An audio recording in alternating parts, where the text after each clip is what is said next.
Hello children, இன்னைக்கு exercise 3.20ல sum number 3 பார்க்க போறோம்.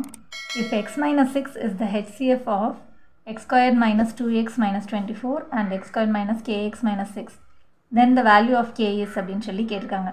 ஸோ இந்த polynomial ரெண்டுத்துக்குமே வந்து காமன் ஃபேக்டர் வந்து x minus 6ன்னு சொல்லியிருக்காங்க. ஸோ இந்த x minus 6 வந்து இதுக்கு உரிய ஃபேக்டராகவும் இருக்குது, இந்த ஈக்குவேஷனோட ஃபேக்டராகவும் இருக்குது அப்படின்னு அர்த்தம்.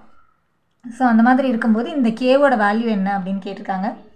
ஸோ இதை எப்படி சால்வ் பண்ணணும் அப்படின்னு பார்த்தோம்னா, ஸோ இப்போ இந்த ரெண்டு எக்ஸ்ப்ரெஷனுக்குமே இது வந்து காமன் ஃபேக்டர் அப்படின்னு சொல்லியிருக்காங்க இல்லையா. ஸோ இது வந்து நம்ம சால்வ் பண்ணி பார்க்கும்போது x minus 6 வந்து ஒரு ஃபேக்டராக கிடைக்கும். இப்போ நமக்கு வந்து இது மட்டும் யூஸ் பண்ணாலே போதும், கேவோட வேல்யூ கண்டுபிடிச்சிடலாம். இப்போ இதுக்கு என்ன அர்த்தம் அப்படின்னா x squared minus kx minus 6, இதை வந்து நம்ம p of xன்னு எடுத்துக்கலாம். ஓகே, ஸோ இதோட ஃபேக்டர் வந்து x minus 6 அப்படின்னு அர்த்தம் இல்லையா. அப்படின்னா this is equal to 0 அப்படின்னு அர்த்தம். So x is equal to இந்த minus 6 இங்கே வந்தால் x is equal to 6 அப்படின்னு அர்த்தம். Okay, so p of x வந்து இது அப்படின்னா p of 6 போடும்போது ஈக்குவல் டு 0 கிடைக்கும் அப்படின்னு அர்த்தம். அதாவது இந்த எக்ஸுக்கு பதிலாக நம்ம 6 யூஸ் பண்ணோம்னா அதோட வேல்யூ வந்து 0ன்னு அர்த்தம். So x squared minus kx minus 6 is equal to 0. So எக்ஸுக்கு பதிலாக 6 போட்டோம்னா 6 squared minus k into 6 minus 6 is equal to 0.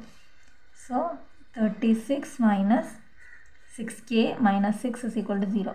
So 36 minus 6, so இந்த minus 6k அப்படி எழுதிக்கலாம். 36 minus 6 வந்து plus 30 equal to 0. So minus 6k is equal to இந்த plus 30 வந்து equal to இந்த சைட் போனால் minus 30. So இங்கே equal to before and afterல இருக்கிற minus வந்து cancel ஆச்சுன்னா k is equal to 30, equal to பிஃபோரில் மல்டிப்ளிகேஷனில் இருக்க 6 வந்து equal to ஆஃப்டரில் வரும்போது டிவிஷனாக மாறுது.